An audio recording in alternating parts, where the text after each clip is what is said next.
We're calling this one Pitch Session Number 3, Green Lighting a Spin-Off.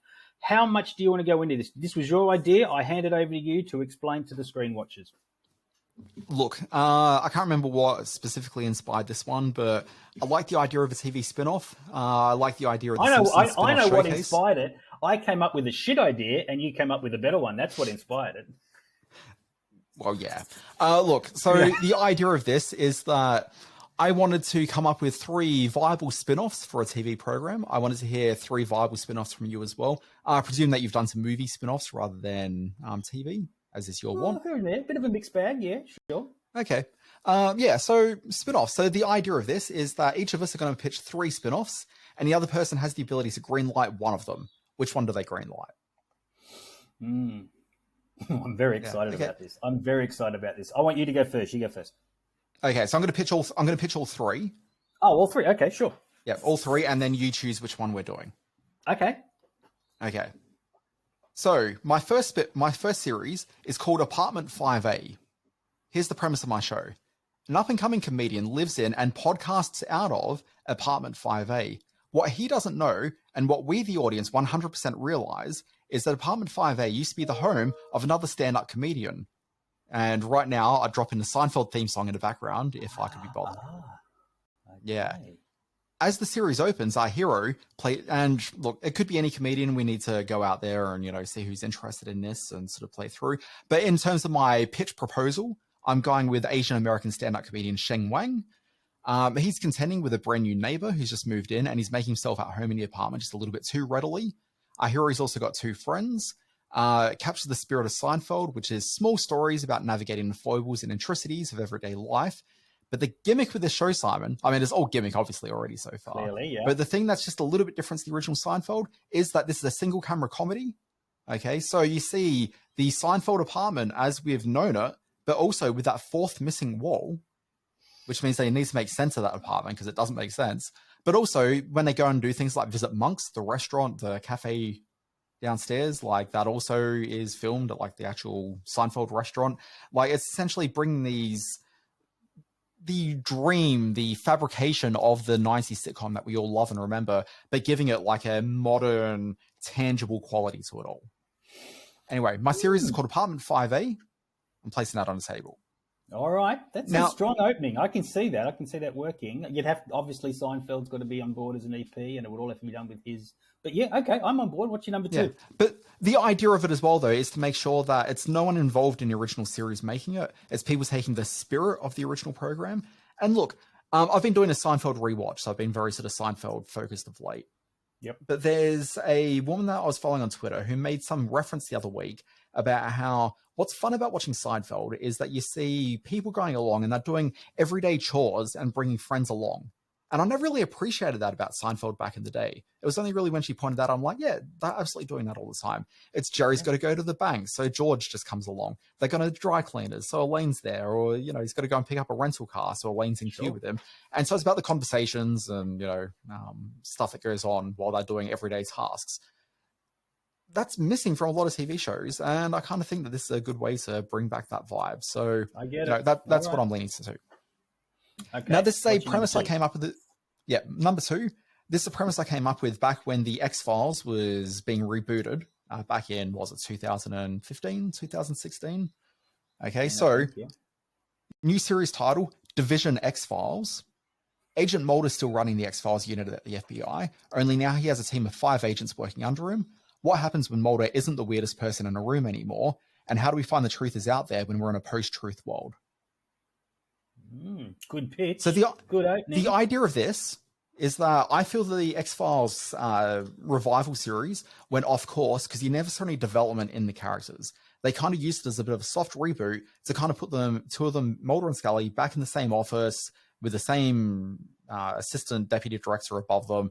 Like it was kind of, there'd been no real progression in their lives outside of a few cosmetic changes. What I kind of think is that maybe we need to give it more of like an NCIS sort of a sheen, not as jokey as that program, but definitely embrace the idea of teamwork sort of coming together to really explore these ideas of strange phenomenon. So anyway, that's my Division X-Files pitch. All right, okay. Here's my final pitch. Final pitch. Here's my final pitch. This one is called 24-1600 Pen. CTU staffer, and don't forget 24 it was set at like CTU, which was the counter-terrorism unit. I want to say it stands for. CTU staffer Chloe O'Brien, who was from the original series, she's working at the White House as a technology security expert working for CTU. On her first day, a terrorist strike takes place, and so for 24 hours, we see the White House through a 24-hour period. So it inverts what we saw from 24, which is about the agents out in the field, getting involved in exploity stuff. But instead, it's about the political tension and all the maneuvering that takes place within a White House environment over the course of 24 hours. It's in real time. It's lots of tension. It's lots of blinking lights and background on computers. You have put forward 3 very interesting pitches. In order of preference, I'm going to put your X-Files reboot rehash at number 3. I think that stinks a little bit of aftermash. It could have that kind of feel about it. And to still see... One of the members of the team will be played by Klinger. He'll be there in a dress. You're dragging out Jamie Farr for the... But here's what's great. Jamie Farr's going to be there in like full dress regalia. Is Jamie Farr still with us? I'm not sure he is. But anyway. I'm sure he is, yeah. And I'm going to look that up in a moment. But anyway... Yeah. David Duchovny's going to come out and see Jamie Farr there in like full dress. And then don't forget, David Duchovny's got his own background in terms of a little bit of trans experimentation from Twin Peaks back in the day. So maybe it'll encourage him to come out and the two of them will be sitting there in full outfits. Wow. No, I can see that running off the rails very quickly. All right, I'm going to leave that at number 3. Number 2... I am going to put your number 3. What was it called again? 24-1600. It was called 24-1600 Pen. Okay, I think that's a workable premise that needs some focus grouping, that needs a little bit of a writers' roundtable to flesh out. But I think there's an interesting idea to be had there, and certainly a contemporary take on life inside the White House. So that's a good pitch. I'm excited about that with an asterisk, which means my number 1 is the reworking of the Seinfeld premise to incorporate both elements of the old Seinfeld premise and a very new way of telling a single camera story. So yeah, sure. Apartment 5A is a go project. Excellent. Cool. Well, I'll get my people onto it and off we go. Simon, I'm now going to sit behind the executive desk. Right. Okay. Here are the spin-off pitches that are going to light up your screens in years to come. Number 1. This is called Jessup's War. The origin story of Jack Nicholson's Colonel Jessup from A Few Good Men. What turned him into a man who turns a blind eye to justice for a young recruit's death. His experience as a private in Korea and an officer in Vietnam, the rivalry between him and Matthew Markins, who was the J.T. Walsh character in the film. This series speaks to the disintegration of the nobility of US military codes, specifically through involvement in foreign wars. I see it as a 10-episode expensive arc. And one of the big selling points is finding the actor to play the young Jack Nicholson. I think Jessup's War can be a very timely sort of recounting of America's policies, military policies. So that's my first pitch. It's a shame that Christian Slater now is probably the same age that Jack Nicholson was back when A Few Good Men was made, because otherwise that's the obvious casting. He would have been great in it. All right. Pitch number 2. I'm quite excited by this one. John Paul's Childhood, it's called. In one season of television, Jean Paul, the sociopathic misogynist at the center of the Apple TV hit Bad Sisters, became the most loathed character on television in 2022. In Jean Paul's childhood, we learn of the twisted home life that allowed his hatred of women to fester and the singular events that turned him into the monster he is today. This is very much speaks to the modern gender imbalance and the ongoing masculine toxicity that infests our society.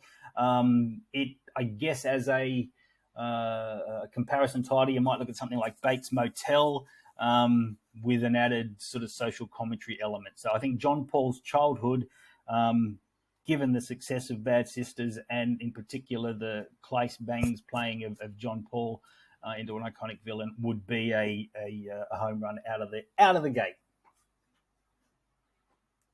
Okay. Oh, silence. Interesting. Mostly because I hated that TV program. And I know. But it was very popular, and he was a great character. There's elements there that speak to contemporary society, so I think that might work. Now, I feel very popular while you're overstating things, but go on. It was very popular. Number 3, Haywood Hollywood Horses. Before it became a struggling ranch on the outskirts of LA, the stable of Haywood Hollywood Horses supplied all the studios at a time when practical filmmaking was king, but so was in systemic racism. And were the nights at the ranch always people, or were others drawn to it? This captures the dark underbelly of golden era Hollywood with a mix of social commentary, especially if it's EP'd by Jordan Peele, and touches of genre mystery, the UFO elements as well. So this is obviously a spin-off from the series Nope.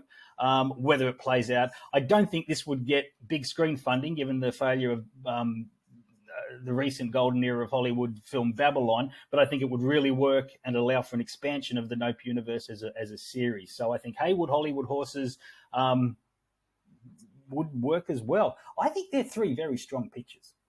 What was the first one again? Jessop's War, that the Few Good Men one. So look, Jessop's War seemed the most fully realized of the 3.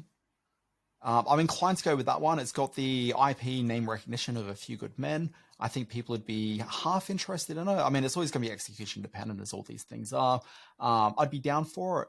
FYI, Christian Slater is 2 years younger than Jack Nicholson was when A Few Good Men was filmed, just as a aside. Look, I'm definitely going to give a green light on that one. Haywood's Hollywood Horses, I like the idea of. I'm very sour on all things Hollywood because of Babylon, which ruined movies and entertainment for me generally. And then the Bad Sisters spin-off. I can't believe you pitched that at me. Yeah, no, that was probably you're clearly the wrong studio exec to pitch that at. Well, this is the thing. When you're pitching anything, this is a tip for you kids out there. When you're going to a Hollywood studio and you're pitching something, make sure you've got material that actually makes sense for the person who you're pitching to. Because if you know they kind of hate sci-fi, don't pitch them a sci-fi show. It's not going to work. Sure. Or if you're, steeped in the ways of men's right advocacy and misogyny, then I shouldn't pitch a spin-off of Bad Sisters to you. And I completely understand that. I should have seen that coming. Sorry, what are you trying to paint me as here? What's going on? Oh my! Excellent intermission. Well done. That was really good. I enjoyed doing that.